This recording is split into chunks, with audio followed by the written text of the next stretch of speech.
What's going on, guys? It's Kyle here, and I'm super excited because look what I have here. I have the closing statement for the 12 units. So I did officially close, and I just want to tell you a little bit more about the deal. So in my previous video, I believe I told you about how it came back on it with a super high appraisal, and what I was trying to do was negotiate with my bank and say, hey, I have tons of equity in this property.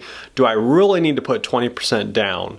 You know, because all that the bank cares about is if I defaulted on my loan, would they be okay if I stop making my payments? Could they take the property back and still sell it without taking a loss? So I had a ton of equity in it. It appraised for around $465,000. I was paying $345,000 for it. So I went to my bank, was like, hey, will you do this for me? And they were like, nope, sorry, we can't do it. I went back and forth with them a little bit. So long story short, I hated to do this. I don't typically jump ship this late in the game.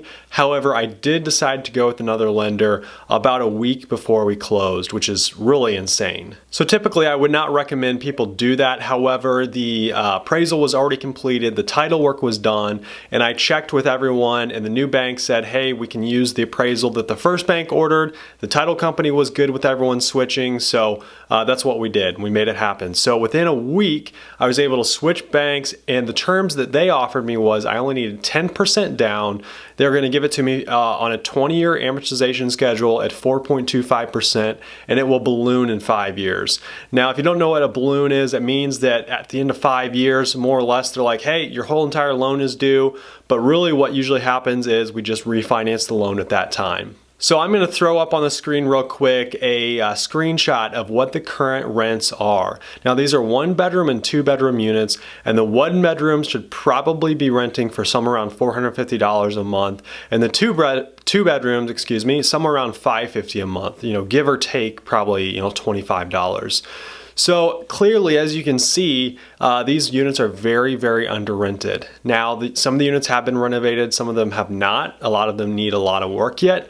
However, I know that over the next few years, as they come open, I will be able to, renovate them and then move in new tenants at that higher rent. So what I'm not going to do is I'm not going to go up, go day one and jack up the rent $100. It's just not the way I operate things. So what I'm going to do is as they open up, I'll go in and I'll renovate the unit one by one. So that's the plan on it. Again, with 10% down, I've got plenty of cash in the bank to work with because I only needed about $28,300 down on this property. So, I mean, that's incredible. I bought 12 units with only $28,300 some down. That's really incredible.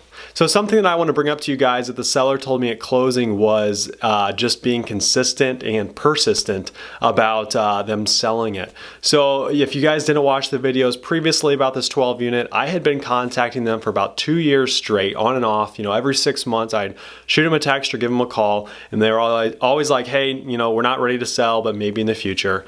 So he said, hey, thanks for continuing to reach out to us. You finally convinced us to sell. So if you guys are, discouraged because you can't find a deal, just remember it can take time. Just keep sending those letters, keep shooting a text to the seller or writing them a letter or whatever you need to do. So to just talk a little more about what happens after closing. So actually none of these tenants were notified that the building was selling. Now that's kind of done by design because you never want to scare the tenants and think that, hey, a new owner's taken over. He's probably gonna, jack the rents up or things are gonna change. You just don't want to make tenants worried, So what I actually did was I created a letter that after closing I handed out to everyone. It was just pretty much saying, hey, the building has sold. We hope to serve you as well as the previous owners did, and pretty much just gave them instructions on how to pay their rent and so on. So I actually spoke with the handyman who's been helping the previous owners on this building for about 5 or 6 years now, so he knows it really well. And I spoke to him and he said, hey, I'd love to still help you on it. So he will start to take over more of the day-to-day management of the building. He lives a lot closer than I. So, if tenants are having an issue like their faucets leaking or their toilets running or something like that, they will call him directly, and really the only time they should be calling me is if they're having trouble maybe paying their rent online, or maybe there's something more major going on at the property. So I'm going to be super interested just to see how much of a workload this 12 unit is. Again, I'm not going in and kicking tenants out and renovating all the units at once and jacking the rents up. It will be something that happens slowly but surely over time. So, I'm really interested to see, what my phone call volume is, how many, issues there are, and so on and so forth. I've actually never owned a property or an apartment building this large. It's 12 units. The biggest apartment building I've owned is only 4 units. I've owned, multiple single families, some duplexes, 4 units, and then I have a 36 space mobile home park and a 22 space mobile home park. But this is just a different animal because you're probably gonna have tenants moving in and out a little more often. So actually that brings up a good point I want to talk about, and that's just the tenant retention at this apartment building. Typically apartment buildings, the tenant retention is only 1 to 2 years, maybe sometimes 3. Well, this apartment building has tenants that have been there for 10, 15. I think one of them's actually been there for like longer than 15 years, which is insane. That's probably due to the low rent, so that may change over time.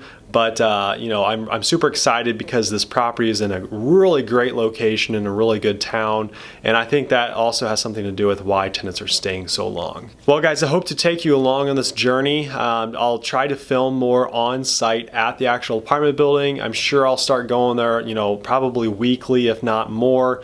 So hopefully I'll take my camera along and maybe get some footage of me there. So as always, guys, I appreciate you watching the videos, and we'll talk to you in the next one.